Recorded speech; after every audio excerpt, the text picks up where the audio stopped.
Bonsoir, je vous présente une vidéo sur ma colonne sinofractale avec plus de détails et je vous apporte les éléments que j'ai amenés en plus dans cette mise à jour des signaux fractales. En fait, j'ai ajouté les stop lips et les stop teeth, c'est-à-dire le niveau des lèvres et le niveau des dents, que vous avez d'ailleurs sur l'alligator indicator. Lorsque vous cliquez ici, vous connaissez la valeur des dents, des teeth, des jaws et des lips. Et là, ce qui est important pour nous de connaître, c'est les lips et les teeth, parce que ce sont des stops. C'est pour ça que je l'ai mis, je vais vous montrer.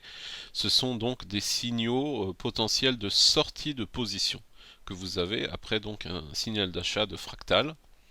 Alors j'en profite pour vous dire que là vous voyez vous avez une fractale mais elle n'est pas considérée être une fractale d'achat. Elle est simplement appelée fractale. Pourquoi? Alors tout simplement parce qu'elle est considérée être en dessous d'ellipse. Alors là c'est un peu spécial parce que elle a la même valeur, 3,10 et 3,10, mais donc j'ai programmé moi qu'il faut qu'elle soit supérieure et non pas supérieure ou égale à 3,10. Donc comme elle n'est pas supérieure à 3,10, donc elle n'est pas validée comme fractale d'achat. Mais vous voyez que là, pardon, au TIS, donc vous voyez qu'on est quand même presque au-dessus des TIS, hein. Mais pour autant, elle n'est pas considérée comme une fractale d'achat. On est sur du 5 minutes là. Vous voyez par exemple également pour Alcatel, nous avons les TIS à 3,52, donc elle n'est pas validée comme fractale d'achat. Par contre, ici vous avez une fractale d'achat 5,59 qui est au-dessus des TIS, et là elle est validée dans l'action Technicolor. Donc si on dépasse dans les 5 minutes cette fractale, on a donc une possibilité de partir à la hausse. Alors ce qui est intéressant, c'est de voir l'alligator indicator qui nous montre, comme c'était prévisible, il nous montre une pastille grise. Ça signifie que nous attendons donc un dépassement à l'achat ou bien à la vente. Mais ce qui est intéressant, c'est de voir le squeeze et la durée de ce squeeze. Parce que si nous avons une pastille grise, il y a une possibilité que nous soyons en squeeze. Alors, est-ce le cas pour Technicolor? Apparemment, non. Nous avons une pente baissière, mais il peut arriver que nous soyons dans un range et que nous soyons dans un squeeze. Et à ce moment-là, c'est très intéressant d'exploiter ces squeezes. Alors, on les reconnaît de plusieurs manières. On les reconnaît d'abord lorsque on avoisine la zone de zéro avec la SF.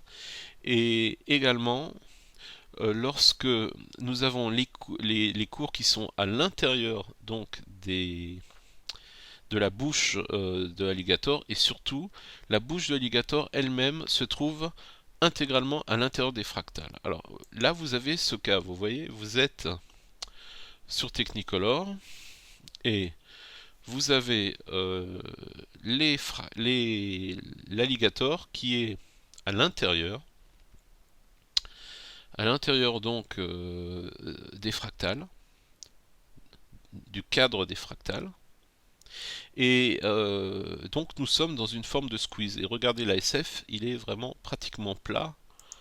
Nous avons donc là si on agrandit, donc on voit que c'est un petit peu éloigné de zéro, mais pas grand chose. Mais regardez quand on le met comme ça, comment ça s'est aplati et qu'on est proche de la ligne de zéro.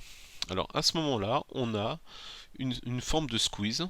Vous voyez comment c'est enchevêtré et vous avez cette pastille qui vous l'indique, mais c'est pas forcément que vous l'aurez, hein. Donc on pourrait créer des colonnes qui montrent quand est-ce qu'on est dans cette situation de squeeze où nous avons la bouche de l'alligator qui est à l'intérieur de ce cadre de fractal. Et comme vous êtes au courant, ben, la direction qu'on va prendre, on a ici un ordre d'achat seuil de décollement à 5,61 et nous avons une fractale donc à 5,61 également. Donc là nous sommes sur du 1 heure, hein, on n'est pas sur du 5 minutes. Et ben on a un signal d'achat possible si on dépasse cette fractale. Et à ce moment-là, on aurait donc une impulsion haussière. Alors vous remarquez que les impulsions par rapport à l'alligator, elles se caractérisent d'une façon toute simple. C'est que nous sommes à l'extérieur de la bouche de l'alligator, soit à la baisse, soit à la hausse. Donc là, nous sommes dans une impulsion. Et en général, lorsque nous sommes à l'intérieur d'une bouche de alligator, eh ben, c'est que nous sommes dans une correction. Voilà, donc pour revenir donc au sujet qui nous intéresse, donc je vous ai parlé donc de cette pastille et je voulais voir avec vous maintenant les signaux de sortie. Alors pour cela, nous allons prendre l'action CGG, si je la trouve, parce qu'elle a eu un bon parcours aujourd'hui, puisqu'elle a grimpé de 10,97%. Et nous allons, si vous le voulez bien, la regarder en 5 minutes. Voilà, donc là on est avec les points pivots, c'est pas grave. J'aurais préféré avoir une vision. Voilà, je vais vous mettre ça. Voilà, donc nous avons une situation CGG. Donc nous sommes en 5 minutes. Donc la journée elle a commencé ici, voilà, à 9 heures. Alors nous étions voilà, avec un ASF proche de la ligne de 0 et nous avions, vous voyez, un alligator qui était qui était très très mince, vous voyez, la bouche était vraiment fermée de cet alligator avec les moyennes mobiles qui se rejoignaient et qui était donc à l'intérieur des fractales d'achat et de vente. Nous avions une fractale d'achat ici, donc située au-dessus de Zotis, et nous avions une fractale de vente ici. Remarquez bien donc que nous avions la bouche de l'alligator à l'intérieur de cette fractale. Voilà, je vais vous la tracer pour que voilà. Donc, le cadre de fractal. Et là, nous avons la bouche de l'alligator à l'intérieur. Nous avons eu un dépassement donc sur les 5,85, un dépassement de la fractale d'achat, signal d'achat. Et regardez, nous avons ensuite une belle hausse, une belle impulsion. On reste au-dessus d'ellipse avec des chandeliers à Ekinashi qui sont sans arrêt vert. Une petite hésitation quand même ici. Et voilà où nous avons notre premier chandelier Akinashi rouge. On est donc aux alentours de 6,40. Donc on a commencé à 5,85 et 6,40, ça fait 55 centimes de plus-value.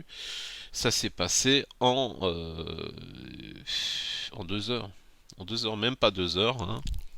En 1 heure et demie, on a eu cette hausse importante hein, qu'on peut mesurer si vous voulez.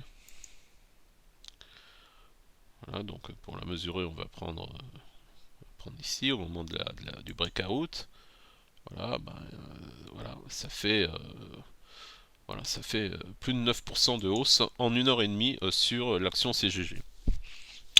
Alors, pourquoi c'est important les stop lips et les stop tis? Parce que ça vous montre bien, là, pour le cas de CGG, que celui qui aurait suivi notre market analyzer et qui aurait décidé de vendre lorsque les cours refranchissent à la baisse l'ellipse, il avait un moyen de suivre ça, de suivre les stops sur le market analyzer qui nous les affichait.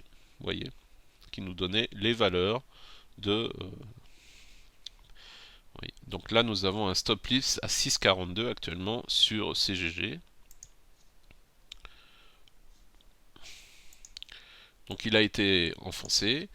Et là, c'est intéressant, nous nous retrouvons avec une bouche d'alligator qui est à l'intérieur du cadre fractal.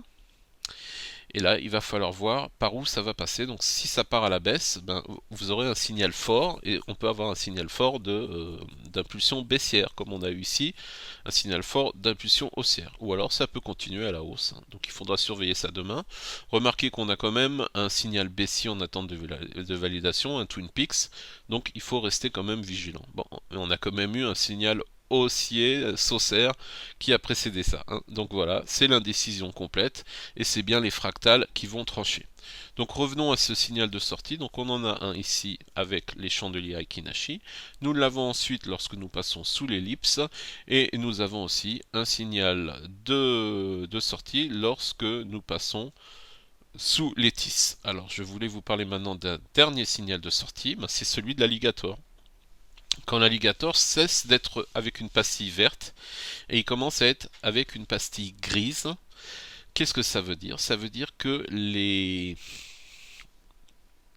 moyennes ne sont plus parallèles. Pourquoi? Parce que l'ellipse se retourne à la baisse.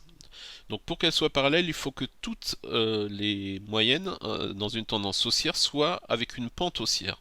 Dès lors que l'ellipse, et c'est les premières, donc la moyenne courte, va se retourner à la baisse, on aura donc un alligator qui ne sera plus vert, même si l'ellipse continue à rester au-dessus de la rouge et au-dessus de la bleue. Malgré tout, étant donné que la pente devient baissière, alors nous aurons notre alligator indicator qui va devenir gris, donc ça sera un signal de sortie pour nous. Alors je terminerai cette vidéo en vous disant que nous avons un indicateur intéressant, très intéressant de Bill Williams, qui s'appelle le Gator Oscillator et qui décrit justement les situations de la bouche de l'alligator. Nous ne l'avons pas encore sur WorldData. Je vais essayer de voir comment on peut l'installer ou, si c'est trop difficile, de demander de l'aide à WorldData pour cela. Et après, ça sera bien qu'on étudie comment trader avec l'indicateur Gator Oscillator. Mais sans avoir déjà le Gator Oscillator, on peut déjà un peu mieux comprendre comment fonctionnent la bouche de l'alligator et connaître une tendance très rapidement grâce à la position des courbes par rapport à l'alligator.